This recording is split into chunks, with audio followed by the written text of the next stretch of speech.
வணக்கம் and welcome to the show interesting info. February 5 இன்னைக்கு பாகிஸ்தானில் காஷ்மீர் சாலிடரிட்டி டே அப்படின்னு சொல்லிட்டு ஒரு டே வந்து செலிப்ரேட் பண்ணுறாங்க. எது பாகிஸ்தானில் காஷ்மீர் டேவா? காஷ்மீர் நம்மளுதாச்சு அப்படின்னு யோசிக்கிறீங்களா? ஆனால் இப்போ நமக்கும் பாகிஸ்தானுக்கும் இருக்கிற மிகப்பெரிய பிரச்சனையே பார்த்தீங்கன்னா இந்த காஷ்மீர் தாங்க. நம்ம ஆல்ரெடி நம்ம ரெண்டு பேருக்கும் வாய்க்கா தகராறுன்றது ஆதி காலத்துலேருந்து நான் தான் இருக்குது. எப்போ நம்ம சுதந்திரம் வாங்கணுமோ அந்த நாள்லேருந்து நம்ம உள்ளூர் பிரச்சனைன்றது தீரவே இல்லைங்க. அந்த பார்டர் ஃபுல்லாகவும் பார்த்தீங்கன்னா இந்த மாதிரி ஏதாவது ஒரு பிரச்சனை இருந்துகிட்டு தான் இருக்கும். அதுலேருந்து தான் பார்த்தீங்கன்னா நம்ம ராணுவ வீரர்கள் நம்ம காப்பாற்றுனுக்குறாங்க. ரைட்டு, இதெல்லாம் ஒரு பக்கம் இருக்கட்டும். சரி, இவங்க ஏன் இந்த காஷ்மீருக்கு ஒரு டே வந்து செலிப்ரேட் பண்ணுறாங்க அப்படின்னு பார்த்தீங்கன்னா, அந்த ஊரை பொறுத்த வரைக்கும் பார்த்தீங்கன்னா காசி உசைன் அகமது அப்படின்ற ஒரு பர்சன் அரசியல்வாதியாக இருக்கிறார். இவர் என்ன பண்ணியிருக்காருன்னா இந்த டே வந்து வலியுறுத்தி முன்மொழிஞ்சிருக்கிறாரு. இவர் எதனால் இதை உருவாகிருக்காரு அப்படின்னு தெரியல. மேபி ஒரு வேளை அவருடைய அந்த அரசியல் ஆதாயத்துக்காக காஷ்மீர் நம்புது நாங்கள் பிடிச்சி தரேன் அப்படின்ற ஒரு காரணத்துக்காக பண்ணாரா, இல்லை உண்மையாகவே அங்கே இருக்கக்கூடிய மக்களினுடைய விருப்பத்தினுடைய தலைவராக இவர் இருக்கிறாரா, அதை பேச வச்சு தான் இதை வந்து உருவாக்கிக்கிறாங்க. ஆனால் நமக்கும் பாகிஸ்தானுக்கும் பார்த்தீங்கன்னா இது வரைக்கும் இந்த காஷ்மீரில் மட்டுமே கிட்டத்தட்ட 3 போர் நடந்திருக்கு. அடிக்கடி கலவரங்கள் நடக்கும், பிரச்சனைகள் நடக்கும், இந்த மாதிரி நடந்துட்டு தாங்க இருக்குது. 1947 பார்த்தீங்கன்னா இந்த பிரச்சனை இன்னைக்கு வரைக்கும் தீராத ஒரு பிரச்சனையாகவே இருக்கு.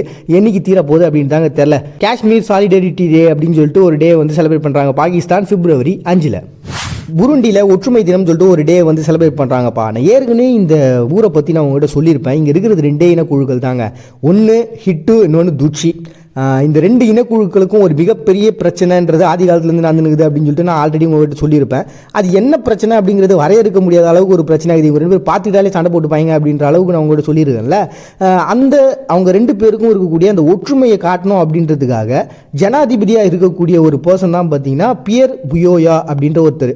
இவர் தான் பார்த்தீங்கன்னா இந்த டே வந்து உருவாகிறார். எதுக்காகனா போதுண்டா சண்டை போட்டது, நம்ம எல்லாம் ஒத்துமையாக இருக்கலாம்டா அப்படின்னு சொல்லிட்டு இவரும் எவ்வளோ ட்ரை பண்ணுறாரு. இந்த சுச்சுவேஷன் பார்த்தீங்கன்னா இப்போ வந்து புருண்டியில் இருக்கக்கூடிய 85% வந்து ஹிட்டுகள் தான். இந்த துச்சிகள் மீதி பேர் தான் இருக்கிறாங்க. இருந்தாலும் அரசியலினுடைய அமைப்பின்படி எல்லாரும் இங்கே ஈக்குவல் தானே, அந்த அரசியல் சட்டத்தை நம்ம பின்பற்றணும், நம்ம எல்லாரும் ஒன்று தான் அப்படின்ற ஒரு விஷயத்தை சொல்லணுன்றதுக்காக தான் இந்த பியர் புயோயா அப்படின்ற ஒரு பர்சன் வந்து இந்த டே உருவாகிறாரு. இது வந்து பார்த்தீங்கன்னா ஒரு தீர்க்க முடியாத ஒரு பிரச்சனையாக தான் இன்னைக்கு வரைக்குமே அவங்க நாட்டில் இருக்குது. என்ன தான் இங்கே வந்து ஒற்றுமை தினம் இதை மாதிரிலாம் கொண்டாடினாலுமே கூட அந்த பிரச்சனைன்றது நீடிச்சுட்டே தாங்க இருக்குது. காரணம் என்ன பார்த்தீங்கன்னா 1972 ஹிட்டுக்களை இவங்க துச்சிகள் எல்லாருமே ஒன்றா சேர்ந்து கொலை பண்ணாங்க. நிறைய பேர் வந்து அதில் இறந்து போனாங்க. அதுக்கப்புறம் பார்த்தீங்கன்னா 1994 துச்சிகள் வந்து கொலை செய்யப்பட்டாங்க. இதில் வந்து பார்த்தீங்கன்னா கிட்டத்தட்ட இந்த வரலாற்று நிகழ்ச்சியே வந்து கிட்டத்தட்ட 2 லட்சம் பேர் வந்து இறந்துருக்கிறாங்க அப்படின்னு சொல்லிட்டு ஒரு பெரிய கணிப்புகள்லாம் வெளில வந்தது. நான் பிரச்சனைன்னு சொல்கிறேனே, அது எந்த அளவுக்கு பிரச்சனை அப்படின்ட்டு ஒரு சின்ன உதாரணம் சொல்கிறேன் பாருங்க. 1993 ஹிட்டுக்களினுடைய தலைவராக வந்து ஒரு ஜனாதிபதி வந்து வராரு.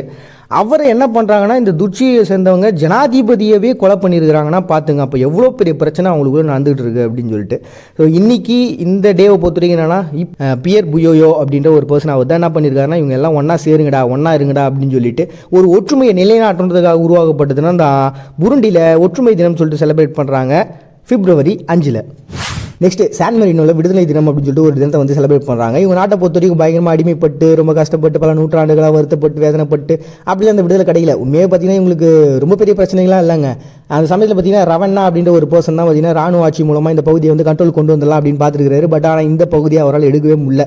காரணம் என்னன்னு பார்த்தீங்கன்னா நிறைய சப்போர்ட் இவங்களுக்குலாம் இருந்தது. அட் த சேம் டைம் 8வது போப் வந்தார்ல, அவர் என்ன பண்ணுறாருன்னா போதும் எல்லாரும் வந்து உங்களை கண்ட்ரோல் பண்ண ட்ரை பண்ணுறானுங்க, நான் உங்களுக்கு விடுதலை தரேன் அப்படின்னு சொல்லிட்டு அவர் வந்து அந்த விடுதலையை வந்து அறிவிக்கிறாரு. அப்படி அறிவிச்சதுனால தான் பார்த்தீங்கன்னா சான் மெரினோவில் விடுதலை தினம் அப்படின்னு சொல்லிட்டு செலிப்ரேட் பண்ணுறாங்க. அண்ட் இன்னொரு நாளும் உங்களுக்கு வருது. அது என்னன்னு பார்த்தீங்கன்னா அகதா தினம் அப்படின்னு சொல்லிட்டு, அதாவது என்ன இவரும் வந்து ஒரு துறவி மாதிரியான ஒரு பர்சன், அவரையும் வந்து செலிப்ரேட் பண்ணுறதுக்காக 2 நாள் ஒரே நாள் வருது அப்படின்னு சொல்லிட்டு 2 சேர்த்து செலிப்ரேட் பண்ணுற ஒரு நாள் தான் பார்த்தீங்கன்னா சான் மெரினோவில் விடுதலை தினம் அப்படின்னு சொல்லி செலிப்ரேட் பண்ணுறாங்க பிப்ரவரி 5.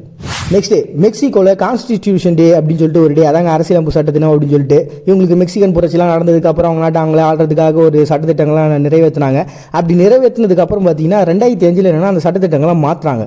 காரணம் என்னன்னு பார்த்தீங்கன்னா அவங்க நாட்டில் வந்து இந்த தூக்கு தண்டனை இதெல்லாம் வேணாம்ப்பா, மனுஷங்களாக இருப்போம், எல்லாரும் தப்பு பண்ணுறது இயல்பு தான், அதுக்கு வந்து அவங்கள வந்து அன்பால் திருத்தணுமே தவிர்த்து இந்த மாதிரி கொலை பண்ணி அவங்கள கொண்டு குவிச்சுலாம் நம்மளை திருத்தவே முடியாது, அது ஒரு முடிவு கிடையாது அப்படின்றத புரிஞ்சுக்கிட்டாங்க.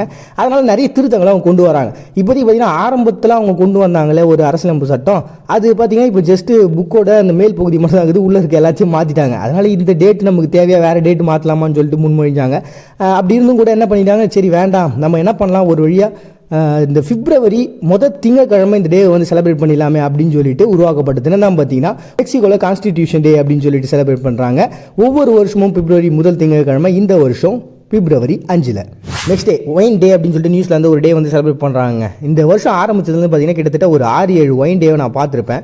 இருந்தாலும் இது சொல்லாமா வேணாமா அப்படின்ற ஒரு கன்ஃபியூஷன் இருந்துகிட்டே இருந்தது. பட் ஆனால் பார்த்தீங்கன்னா நம்ம சேனலை பொறுத்த வரைக்கும் பாரபட்சம் பார்க்காம எல்லா நாடுகளுடைய செலிப்ரேஷனும் கொண்டாடுறது, அதை சொல்கிறது தானே நம்மளோட வழக்கம். சரி, இத்தனை நாள் நம்ம பண்ண அந்த தப்பு இன்றைக்கும் பண்ணிடக்கூடாது அப்படின்றதுனால இந்த டே வந்து சொல்லிடலாம் அப்படின்ட்டு. காரணம் என்னன்னு பார்த்தீங்கன்னா ஜிப் நியூசிலாந்து அப்படின்னு சொல்லிட்டு ஒரு கம்பெனிங்க. இந்த கம்பெனி தான் பார்த்தீங்கன்னா ரோஜா பூக்களை வச்சு இவங்க வந்து இந்த ஒயினை வந்து ரெடி பண்ணிட்டு இருக்காங்க. அப்படி ஒரு ஒயினை ரெடி பண்ணி அந்த ஒயினுடைய மதிப்பை வந்து வெளி உலகத்துக்கு சொல்லணும் அப்படின்றதுக்காக அந்த நிறுவனத்தின் மூலமாக உருவாக்கப்பட்ட ஒரு நாளாக தான் இது இருக்குது. இருந்தாலும் பார்த்தீங்கன்னா இந்த ரோஜாக்களுக்குன்ற மதிப்பு அப்படின்றது அவங்க நாட்டில் பேசுங்க. காரணம் இந்த ரோஜாவினுடைய ஏற்றுமதின்றது நிறைய நாடுகள் இருக்குது. Spain, America, Italy, Germany, New Zealand, Greece அப்படின்னு சொல்லிட்டு இப்படி இந்த ரோஜா பூக்களை வந்து அழுத்தி அதில் பதப்படுத்தி உற்பத்தி பண்ணுற அந்த ஒயின்ன்றது பார்த்தீங்கன்னா 20ஆம் நூற்றாண்டுக்கு அப்புறம் தான் பயங்கரமாக ஃபேமஸ் ஆச்சு. ஏன்னா அது வந்து அந்த அழுத்தத்திலேருந்து பார்த்தீங்கன்னா திரவத்தை வெளியில் எடுக்கணும். இந்த மாதிரியான மிஷின்ஸ்லாம் பார்த்தீங்கன்னா 20ஆம் நூற்றாண்டுக்கு அப்புறம் தான் பயங்கர ஃபேமஸ் ஆச்சு. அதுக்கு முன்னாடி வரைக்கும் பார்த்தீங்கன்னா இந்த திராட்சையை வச்சு ஒயின் ரெடி பண்ணுறது இதெல்லாமே வந்து எகிப்தினுடைய கலரைகள் இருக்குது அப்படிலாம் நம்ம படிச்சிருப்போம். இன்றைக்கி வரைக்கும் பார்த்தீங்கன்னா வேர்ல்டு வைடில் இந்த மதுவினுடைய வரலாறு எடுத்தோன்னு வச்சுங்களேன், மனிதனுடைய வரலாறு எந்த அளவுக்கு நீண்டு இருக்கோ அதே அளவுக்கு இந்த மதுவினுடைய வரலாறும் நீண்டு இருக்கு அப்படின்னு சொல்லிட்டு சொல்லப்படுது. காரணம் என்ன பார்த்தீங்கன்னா, சைனாவில் ஒரு தொல்லியல் ஆராய்ச்சி மூலமாக கண்டுபிடிச்சாங்க. ஒரு பானை ஓட்டில் ஒரு திரவம் இருந்திருக்கு. அந்த திரவம் என்னன்னு பார்த்தீங்கன்னா கிட்டத்தட்ட 10,000 வருஷத்துக்கு முன்னாடியே பார்த்தீங்கன்னா ஒயினை ரெடி பண்ணி சாப்பிட்ருக்காங்க அப்படின்னு சொல்லிட்டு. இந்த மதுபானம் எவ்வளோ பெரிய நீண்ட வரலாறு வச்சிருக்குல்ல. ஸோ அதனால இன்றைக்கும் இதை சொல்லிட்டு போயிடலாம் அப்படின்றதுக்காக இப்படி பல ஒரு மிகப்பெரிய அளவில் உலகம் முழுக்க ஃபேமஸாக இருக்கக்கூடிய இந்த ஒயினை செலிப்ரேட் பண்ணோம் அப்படின்ற ஒரு காரணத்துக்காக தான். அதுவும் ஸ்பெசிஃபிக்காக நியூசிலாந்தில் இந்த ரோஸ் ஒயின் அப்படின்றது பயங்கர ஃபேமஸுங்க. அதை செலிப்ரேட் பண்ணுறதுக்காக உருவாக்கப்பட்ட ஒரு தினம் தான் ஒயின் டே அப்படின்னு சொல்லிட்டு நியூசிலாந்து செலிப்ரேட் பண்ணுறாங்க பிப்ரவரி 5. பிரபஞ்சத்தில் உயிர்கள் கொண்ட ஒரே கிரகம் பூமி என்பதால் பூமியும் ஒரு அனாதை தான். மறுபடியும் எல்லாரையும் நாளைக்கு வந்து சந்திக்கிறேன். உங்ககிட்ட இருந்து விடைபெறுவது நான் உங்கள் பாண்டியா. நீங்கள் பார்த்துட்டு இருக்க இந்த நிகழ்ச்சி இன்ட்ரெஸ்டிங் இன்ஃபோ.